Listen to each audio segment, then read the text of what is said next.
پیش خدمت ہے ناول آب حیات کی قسط نمبر 32۔ یہ ہمارے ساتھ کیوں نہیں رہ سکتی؟ ہمارا گھر اتنا بڑا ہے۔ اس نے ہاتھ پھیلا کر اتنا پر زور دیا۔ سوال بے ساختہ تھا اور جواب بھی اسی میں تھا۔ بچے بعض دفعہ وہ حل چٹکی بجاتے پیش کر دیتے ہیں جن سے بڑے آنکھیں چراتے پھر رہے ہوتے ہیں۔ حمین کا یہ حل سالار سکندر نے بھی سنا، جو اس وقت چند یتیم خانوں کا معلوماتی مٹیریل اٹھائے لاؤنج میں داخل ہو رہا تھا۔ لیکن اس وقت حمین کا یہ حل ان سب کو حمین کی بچکانہ ضد اور فینٹیسی سے زیادہ کچھ نہیں لگا تھا۔ وہ ابھی 2 ہفتے اور پاکستان میں تھا اور وہ ان 2 ہفتوں میں چنی کے حوالے سے کوئی فیصلہ کر لینا چاہتا تھا، لیکن اس سے پہلے وہ اس کے رشتہ داروں سے کورٹ کے ذریعے چنی کی گارڈین شپ لینے کے لیے مالی معاملات طے کرنے میں مصروف تھا۔ یہ ہمارا گھر نہیں ہے، یہ آپ کے دادا ابو کا گھر ہے۔ اندر آتے ہوئے سالار نے اس کے سوال کا جواب پیش کیا۔ حمین سوچ میں پڑا۔ آپ کے بابا صحیح کہہ رہے ہیں۔ امامہ نے جیسے اس کی خاموشی پر سکون کا سانس لیا۔ ہمارے پاس گھر نہیں ہے، حمین الجھا۔ یہ ہمارے ساتھ کنشاسا میں رہ سکتی ہے۔ حمین کو کنشاسا والے گھر کا خیال آیا، لیکن وہ بھی ہمارا گھر نہیں ہے، ہم اسے جلد چھوڑ دیں گے، زیادہ سے زیادہ 1 سال میں۔ سالار نے بے حد سنجیدگی سے اس کے ساتھ یوں بات کرنا شروع کر دی جیسے وہ کسی بڑے آدمی سے بات کر رہا ہو۔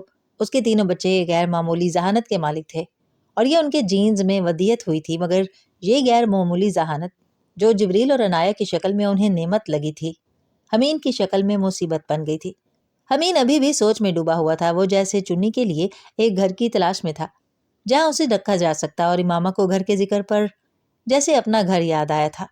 ہمارے پاس اپنا گھر کیوں نہیں ہے؟ ہمارا اپنا گھر ہوگا، امامہ نے حمین کو جیسے بہلایا۔ کب؟ بہت جلد۔ امامہ چائے بنا کر سالار اور سکندر عثمان کو پیش کر رہی تھی، جو ملازم چند لمحے پہلے رکھ کر گیا تھا۔ اسی لیے منع کرتا تھا میں کہ فضول خرچیاں مت کرو، وقت پر ایک گھر بنا لو جیسے تمہارے سارے بھائیوں نے بنا لیے۔ سکندر عثمان کو اس موضوع گفتگو سے وہ پلاٹ اور وہ انگوٹھی یاد آ گئی۔ وہ پلاٹ اس وقت ہوتا تو 4-5 کروڑ کا ہو چکا ہوتا، اس رنگ کی اس وقت کی مارکیٹ پرائس سے ڈبل۔ سکندر عثمان نے روانی سے کہا۔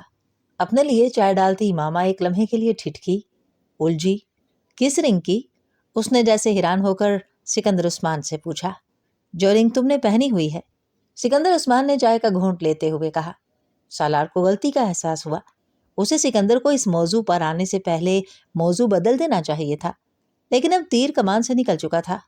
امامہ نے بے یقینی سے ہاتھ میں پہنی انگوٹھی کو دیکھا، پھر سالار کو، پھر سکندر عثمان کو۔ یہ پلاٹ بیچ کر آئی ہے؟ ہاں، 1,37,00,000 کی۔ ذرا سوچو، 10-11 سال پہلے وہ پلاٹ نہ بکتا تو آج وہ اسلام آباد میں جس جگہ پر ہے اس سے 4-5 گنا قیمت ہو چکی تھی۔ رنگ تو اتنی قیمتی نہیں ہو سکتی وقت کے ساتھ۔ سکندر عثمان نے نہ امامہ کے تاثرات پر غور کیا نہ سالار کے۔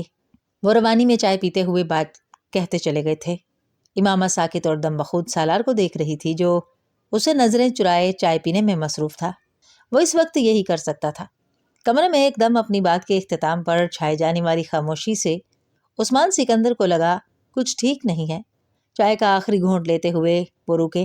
انہوں نے ساکت بیٹھی امامہ کو دیکھا جو سالار کو گھور رہی تھی، اور پھر سیکنڈ کے 1000ویں حصے میں انہیں اس خاموشی کی وجہ سمجھ میں آ گئی۔ اسے اب بھی نہیں پتا؟ انہوں نے بے یقینی سے اپنے بیٹے سے پوچھا، جس نے بک سامنے پڑی ٹیبل پر رکھتے ہوئے بڑے تحمل سے کہا۔ اب پتہ چل گیا ہے۔ سکندر عثمان کی سمجھ میں نہیں آیا وہ فوری طور پر اس انکشاف کے بعد کس رد عمل کا اظہار کرتے جو ایک راز کو غیر ارادی طور پر افشا کرنے پر ان کی شرمندگی کو چھپا لیتا۔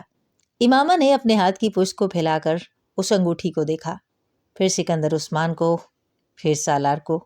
وہ اگر کہتا تھا کہ وہ انمول تھی تو غلط نہیں کہتا تھا۔ اس کی زندگی میں بہت سارے لمحے آئے تھے جب اس کا دل بس سالار کے گلے لگ جانے کو چاہتا، کسی لفظ، کسی اور اظہار کے بغیر۔ احسان مندی اور تشکر کے لیے دنیا میں موجود سارے لفظ کبھی کبھی اس جذبے اور احساس کو کسی دوسرے تک پہنچانے کے لیے چھوٹے پڑ جاتے ہیں جو انسان کے اندر سے کسی دوسرے کے لیے کسی چشمے کی طرح امڑتا ہے۔ اس کا دل بھی اس وقت سالار سے صرف لپٹ جانے کو چاہا تھا، بچوں کی طرح۔ وہ زندگی میں کتنی بار اسے اس طرح گونگا کرتا رہے گا؟ اس نے سامنے بیٹھے اس شخص کو دیکھتے ہوئے سوچا تھا جو اس کی زندگی کی کتاب کا سب سے خوبصورت ترین باب تھا۔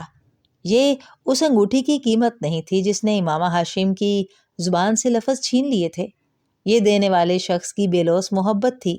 جس کے سامنے امامہ کھڑی نہیں ہو پا رہی تھی۔ وہ کیا کہتی، وہ سالار سکندر سے کیا کہہ سکتی تھی؟ تم نے رنگ اتار دی؟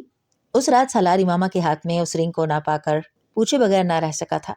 میں بے وقوف نہیں ہوں کہ اتنی قیمتی رنگ ہر وقت پہنے پھروں، امامہ نے اسے جواباً کہا۔ وہ اپنے فون پر کچھ ٹیکسٹ میسیجز چیک کرنے میں مصروف تھی۔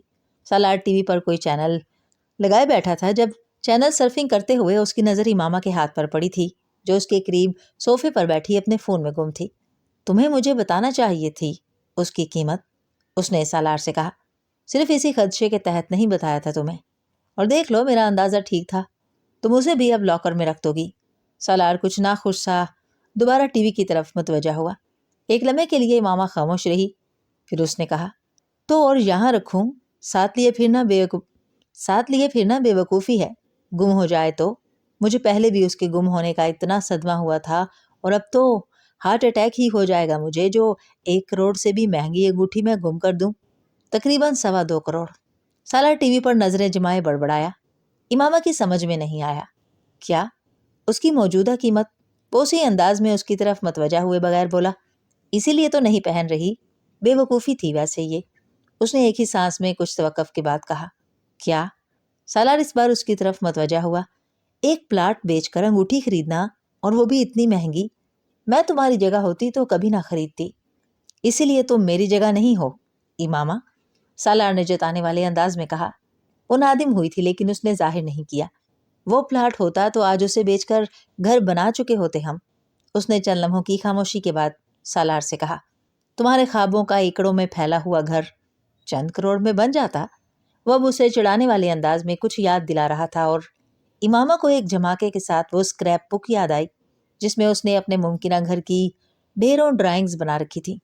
گھر کے نقشے ہی نہیں، کمروں کی کلر سکیم تک، گھر کے اندر کی سجاوٹ کی تفصیلات تک، اور وہ اسکریپ بک گھر کے بہت سے دوسرے سامان کے ساتھ، سکندر عثمان کے گھر کے اوپری منزل کے 2 کمروں میں سٹور کیے ہوئے سامان کے ساتھ کہیں رکھی ہوئی تھی۔ 10 سال پہلے امریکہ شفٹ ہونے کے بعد وہ اسکریپ بک اس کے پاس تھی، لیکن وہاں سے کانگو جانے سے پہلے وہ اپنا کچھ سامان پاکستان چھوڑ گئی تھی، اور اس میں وہ اسکریپ بک بھی تھی، اور شاید اس کی قسمت میں بچنا تھا، اس لیے وہ بچ گئی تھی، ورنہ کانگو میں پڑے اس کے باقی سامان کے ساتھ جل کر خاک ہو چکی ہوتی۔ اچھا کیا مجھے یاد دلایا، میں تو کل ہی وہ اسکریپ بک نکالتی ہوں، مدت ہو گئی اسے دیکھے اور اس میں کچھ ایڈ کیے۔ امامہ کا ذہن برق رفتاری سے انگوٹھی سے ہٹ کر گھر پر چلا گیا تھا، اور پتہ نہیں کیا ہوا، پھر ٹی وی دیکھتے دیکھتے سالار کو امریکہ میں خریدے اور پھر بیچ دیے جانے والے اس گھر کا خیال آیا تھا جس کے بارے میں اس نے امامہ کو بتایا تک نہیں تھا۔ تمہیں ایک چیز دکھاؤں؟ سالار نے ریموٹ کا میوٹ بٹن دباتے ہوئے ٹی وی کی آواز بند کی اور سامنے ٹیبل پر پڑے اپنے لیپ ٹاپ کو اٹھا لیا۔ کیا؟ وہ دوبارہ اپنے سیل فون کی طرف متوجہ ہوتے ہوئے چونکی۔ سالار اب لیپ ٹاپ کھول کر اس میں سے تصویروں والے حصے میں جا کر اس گھر کی تصویریں ڈھونڈ رہا تھا، اور وہ چند منٹوں کی جدوجہد کے بعد اسکرین پر نمودار ہو گئی تھی۔ یہ کیا ہے؟ امامہ نے ایک کے بعد ایک اسکرین پر نمودار ہونے والی ان تصویروں کو دیکھتے ہوئے سالار کو دیکھا۔ ایک گھر، ایک جھیل، اس کے گرد پھیلا لون۔ وہ اس کی بات پر ہنسی۔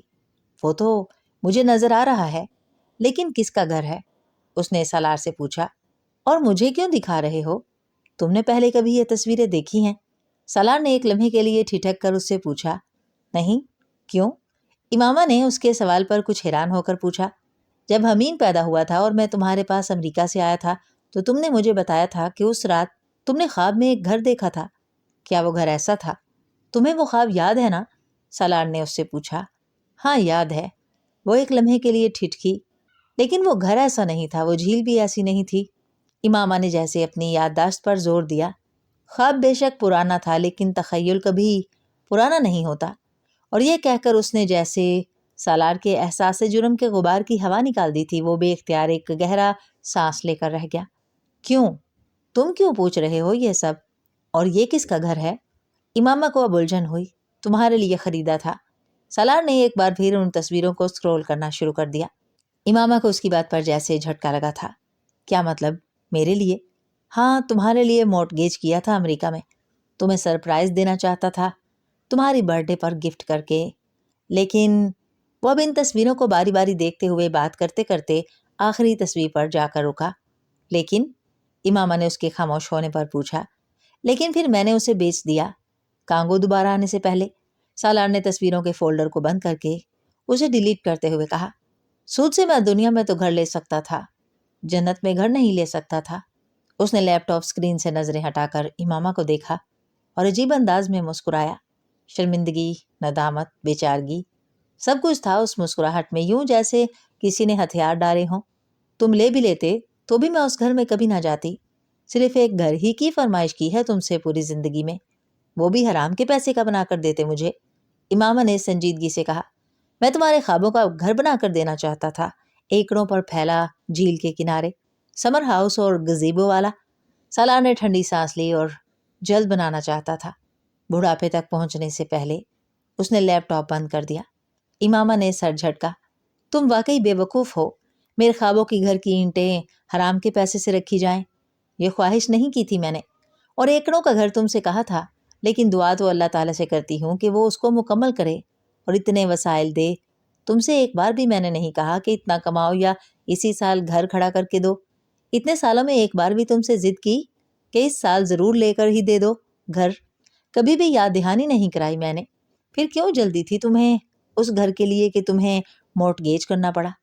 اسے افسوس ہو رہا تھا، تم نے کبھی مجھ سے نہیں کہا، مجھے ریمائنڈ نہیں دیے، لیکن مجھے پتا تو تھا نا کہ تمہاری خواہش ہے یہ، میں چاہتا تھا میں تمہاری یہ خواہش پوری کروں۔ تم نے صرف ایک چیز مانگی تھی مجھ سے، اس لیے وہ اس سے کہتا جا رہا تھا۔ امامہ ہنس پڑی، تم خواب دیکھ رہے ہو سود سے پاک ایک اسلامی مالیاتی نظام کا جسے دنیا میں رائج کر سکو، اور میں خواب دیکھتی ہوں ایک ایکڑوں پر پھیلے گھر کا، حلال کے پیسے سے بنے ہوئے گھر کا۔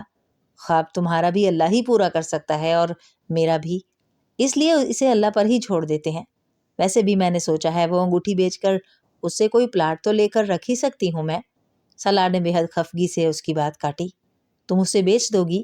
وہ ہنس پڑی، نہیں، تم سمجھتے ہو میں اسے بیچ سکتی ہوں؟ ہاں، سالار نے اسی نروٹھے انداز میں کہا۔ وہ ایک بار پھر ہنس دی، تمہیں پتا ہے دنیا میں صرف ایک ہی مرد ہے جو میرے لیے ایسی انگوٹھی خرید سکتا ہے، اب تم رو کر مجھے جذباتی کرو گی۔ سالار نے اس کی آنکھوں میں ابھرتی نمی کو دیکھ کر حفاظتی بند باندھنے کی کوشش کی، اسے ٹوکا، یہ انگوٹھی انویلیویبل ہے، تم انویلیویبل ہو۔ اس نے ٹھیک بھانپا تھا۔ امامہ کی آنکھیں برسنے لگی تھیں۔ پھر ایک بات مانو، سالار نے اس کا ہاتھ تھاما۔ کیا؟ اسے ہاتھ میں پہن لو، گم ہو جائے گی۔ وہ روتے ہوئے بولی، میں اور لے دوں گا۔ اس نے امامہ کے آنسو پونچھے، تمہارے پاس اب بیچنے کے لیے کچھ ہے ہی نہیں۔ امامہ نے آنسوؤں کی بارش میں بھی ہوش مندی دکھائی تو وہ ہنسا، تم مجھے انڈر ایسٹیمیٹ کر رہی ہو۔ اس سے پہلے کہ وہ کچھ اور کہتا، باہر پڑے میٹرس پر سویا ہوا حمید جاگ گیا تھا۔ وہ دونوں بیک وقت اس کی طرف متوجہ ہوئے۔ وہ نیند میں کچھ بڑبڑایا تھا۔ اب یہ کیا کہہ رہا ہے؟ سالار حیران ہوا، اس نے پہلی بار اسے نیند میں باتیں کرتے دیکھا تھا۔ شاید تسلی نہیں ہوئی اس کی، کوئی بات ہوگی کرنے والی جو اس وقت یاد آ گئی ہوگی کرنا۔ امامہ نے گہرا سانس لے کر اٹھ کر حمید کی طرف جاتے کہا، جو میٹرس پر بیٹھے آنکھیں بند کیے کچھ اس طرح بول رہا تھا جیسے کوئی ضروری بات کسی سے کر رہا ہو۔ امامہ نے اسے دوبارہ لٹا کر تھپکنا شروع کیا اور اس کے برابر میں انگوٹھا منہ میں ڈالے لیٹی ہوئی چنی کو دیکھا جو گہری نیند میں تھی۔ اس کا میٹرس حمید کے میٹرس کے برابر میں تھا۔ اگر اسے ہونے والی سن الرجی کی وجہ سے امامہ احتیاط نہ کر رہی ہوتی، وہ چنی کو اپنے میٹرس پر ہی سلا چکا ہوتا، کیونکہ وہ چنی کو ان لوگوں کی تمام کوششوں کے باوجود اپنی لیپالک اولاد مان چکا تھا۔ سالار، اس کے بارے میں جو بھی طے کرنا ہے جلد کرو۔ حمید جس طرح اس سے اٹیچ ہو رہا ہے، میں نہیں چاہتی کچھ اور وقت یہاں رہنے کے بعد یہ یہاں سے جائے تو وہ اپ سیٹ ہو۔ امامہ نے حمید کو تھپکتے ہوئے ہاتھ بڑھا کر چنی پر پڑی چادر ٹھیک کرتے ہوئے سالار سے کہا، صبح طے کر لو کہ اسے کہاں چھوڑ کر آنا ہے تو اسے چھوڑ آتے ہیں۔ جو 2-4 ادارے مجھے مناسب لگ رہے ہیں ان کے بارے میں انفارمیشن تو لے آیا ہوں۔ سالار نے بیڈ کی طرف جاتے ہوئے جس کام کو بہت آسان سمجھتے ہوئے امامہ کو ہدایات دی تھیں، وہ کام اتنا آسان ثابت نہیں ہوا تھا۔ اگلے دن وہ اس بچی کو لے کر ان 4 اداروں میں گئے تھے جہاں وہ اسے رکھنا چاہتے تھے۔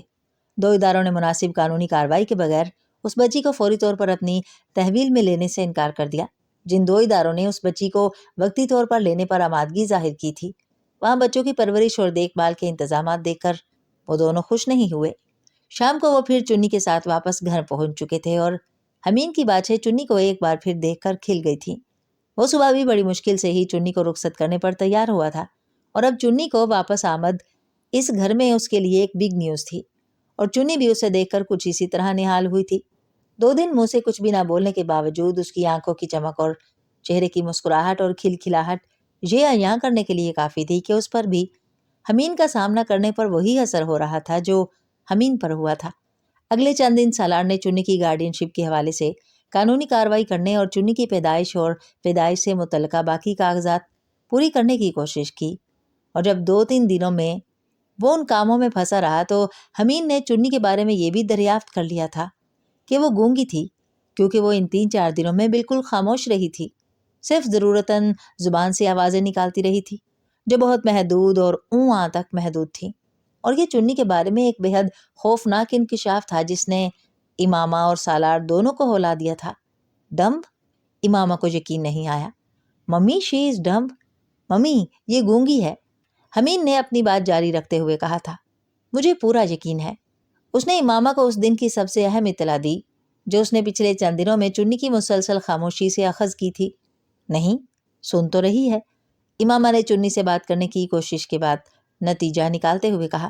وہ ہر آواز پر متوجہ ہوتی تھی۔ ممی، یہ امپورٹنٹ نہیں ہے۔ حمین ماں کے اطمینان پر خوش نہیں ہوا تھا۔ اس کا خیال تھا اس کی اپنی تشخیص ٹھیک تھی اور اسے ہی وزنی سمجھنا چاہیے تھا۔ The most important thing is to talk and she can't talk. حمین نے اس کی معذوری پر اظہار افسوس کرتے ہوئے اپنی آنکھوں میں حت المقدور رنجیدگی اور افسوس شامل کیا۔ The most important thing is to listen. Imama نے بڑے غلط موقع پر اپنے بیٹے کو نصیحت کی کوشش کی۔ وہ چند لمحے خاموش رہ کر جیسے ماں کی بات پر سوچتا رہا، پھر اس نے کہا، I don't think so. There are so many things which can listen but only few can talk. میں ایسا نہیں سمجھتا۔ یہاں بہت ساری چیزیں ایسی ہیں جو سن سکتی ہیں، لیکن چند ہی ایسی ہیں جو بول سکتی ہیں۔ محمد حمین سکندر کی دانائی نے امامہ کو ہمیشہ کی طرح چاروں شانے چت گرایا تھا۔ وہ بلون میں موجود ساری چیزیں ماں کو گنوا رہا تھا جو سنتی تھیں لیکن بول نہیں سکتی تھیں، اور ان چیزوں میں اس نے چنی اور اس کے ہاتھ میں پکڑی گڑیا کو بھی گنا تھا۔ امامہ نے ہاتھ جوڑ کر اس گنتی کو روکا تھا۔ وہ ایک چلتی پھرتی ٹاکنگ ڈکشنری تھا، جو لفظ سنتا جیسے ریکارڈ کر لیتا تھا اور پھر ہر اس چیز کا نام دوبارہ دہرا سکتا تھا جو وہ ایک بار سن چکا ہوتا۔ چنی کے بارے میں حمین کا یہ مشاہدہ اس وقت امامہ کو احمقانہ لگا تھا۔ اس کا خیال تھا وہ بچی نئے ماحول میں آنے کی وجہ سے ابھی ایڈجسٹ نہیں ہوئی، اس لیے بول نہیں پا رہی۔ بظاہر وہ وہاں بے حد پرسکون اور مطمئن نظر آتی۔ اس کی تاریخ پیدائش جان لینے کے بعد یہ ماننا مشکل تھا کہ 1.5 سال کی چنی نے کوئی لفظ ہی نہ بولا ہو۔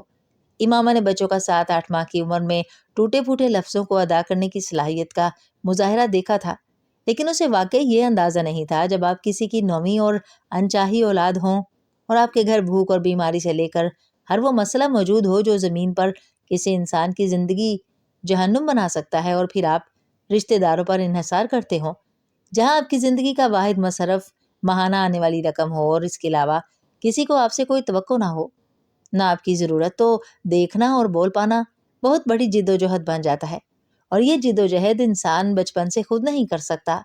چنی کی سب سے بڑی کامیابی یہ تھی کہ اس نے کسی کی طرف سے انگلی پکڑ کر چلانے کی کوشش نہ کرنے کے باوجود اپنے نحیف و نزار وجود کو اپنے قدموں پر کھڑا کرنا سیکھ لیا تھا۔ بول پانا ایک دوسری جد و جہد تھی جو اسے اس گھر میں کرنی تھی۔ وہ گونگی نہیں تھی، لیکن اس گھر میں آنے سے پہلے اس نے کوئی لفظ پورا ادا نہیں کیا تھا۔ 3.5 سال کا بچہ اپنے ایک ساتھی بچے کو کسی بڑے کی نسبت زیادہ آسانی سے بوجھ رہا تھا۔ چنی کے نصیب میں کسی ادارے میں پرورش پانا نہیں لکھا تھا۔ اس کے نصیب میں سالار سکندر کے گھر میں ہی پلنا بڑھنا لکھا تھا۔ جب تک سالار قانونی معاملات کو نپٹا کر چنی کے لیے ایک ادارے کا انتخاب کرتا، چنی کو شدید نمونیا ہو گیا تھا۔ 2 دن کے بعد ان لوگوں کو واپس کانگو جانا تھا۔ ان کی 3 ہفتے کی چھٹی ختم ہو رہی تھی۔ فوری طور پر چاہنے کے باوجود وہ چنی کو کسی ہاسپٹل یا فوسٹر ہوم میں اس حالت میں چھوڑ کر نہیں جا سکے۔ ایک عجیب خدشہ ان دونوں کو لاحق ہوا تھا۔ اگر اس بچی کی نگہداشت اچھی نہ ہوتی اور وہ ان کے اس طرح چھوڑ جانے پر خدا نخواستہ مر جاتی تو وہ خود کو کبھی معاف نہ کر پاتے۔ سالار اور امامہ نے یہ فیصلہ کیا تھا کہ امامہ بچوں کے ساتھ تب تک وہیں رہے گی جب تک چنی کی حالت سنبھل نہیں جاتی۔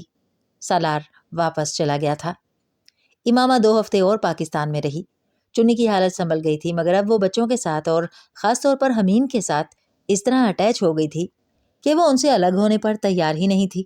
سالار ان لوگوں کو پاکستان سے واپس لے جانے کے لیے آیا اور حمین کو بتائے بغیر وہ دوبارہ چنی کو ایک ادارے میں چھوڑنے گیا۔ وہ دونوں بار اس سے لپٹ کر چیخیں مار کر رونے لگی۔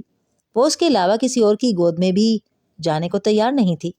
وہ زبردستی اسے تھما کر باہر نکلتا اور اس کی چیخوں کی آواز سن کر کسی عجیب کیفیت میں واپس چلا آتا۔ وہ اس کی گود میں آتے ہی یوں چپ ہو جاتی جیسے کچھ ہوا ہی نہ ہو، جیسے وہ واقعی اپنے باپ کی گود میں ہو۔ وہ جبریل کو قرآن پاک خود ہی حفظ کروا رہا تھا اور پاکستان سے چلے جانے کے بعد 2 ہفتوں تک وہ روز اسکائپ پر جبریل کو پڑھاتا، پھر بچوں اور امامہ سے بات کرتا تو چنی بھی اسی ماحول کا حصہ ہوتی۔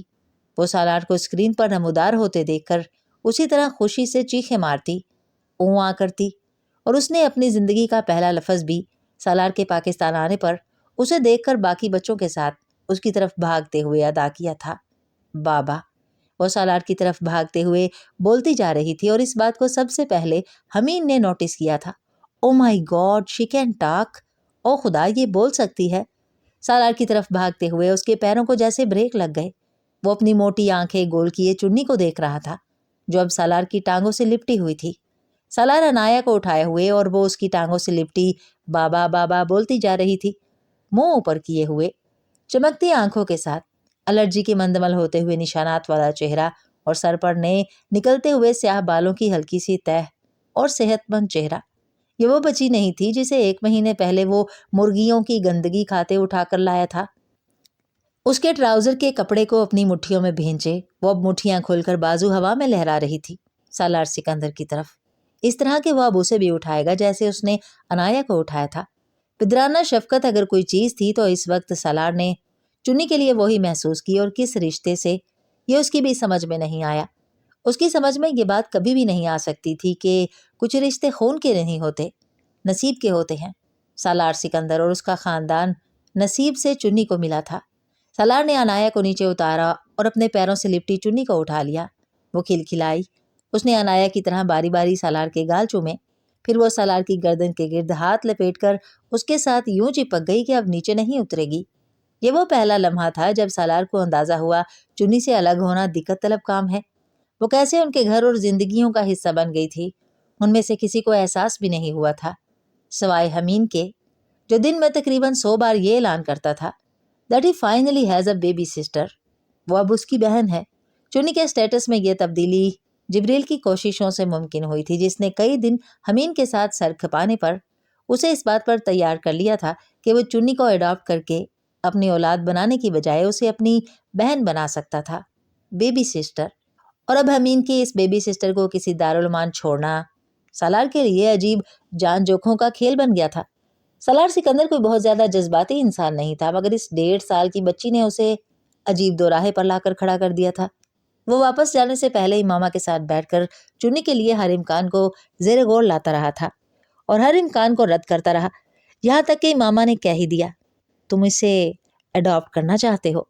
ان سارے امکانات میں بس یہ ایک امکان تھا جس پر سالار بات نہیں کر سکا تھا، اور اب اس امکان کے امامہ کی زبان پر آنے پر وہ خاموش نہیں رہ سکا تھا۔ ہاں، لیکن یہ کام تمہاری مرضی کے بغیر نہیں ہو سکتا۔ اڈاپٹ جو بھی کرے، پالنا تو تمہیں ہے۔ تم پال سکتی ہو؟ سالار نے اس سے پوچھا۔ پہلے کون پال رہا ہے؟ امامہ نے عجیب جواب دے کر جیسے سالار کو اس مشکل سے نکال لیا۔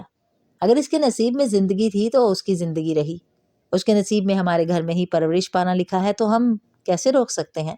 شاید اس میں اس کی اور ہماری کوئی بہتری لکھی ہو، امامہ نے سالار سے کہا تھا، لیکن جو اس نے سالار سے نہیں کہا تھا وہ یہ تھا کہ وہ سالار کے لاشعور میں موجود اس احساس جرم کو ختم کرنا چاہتی تھی جو چنی کی فیملی کے ساتھ ہونے والے حادثے سے پیدا ہوا تھا۔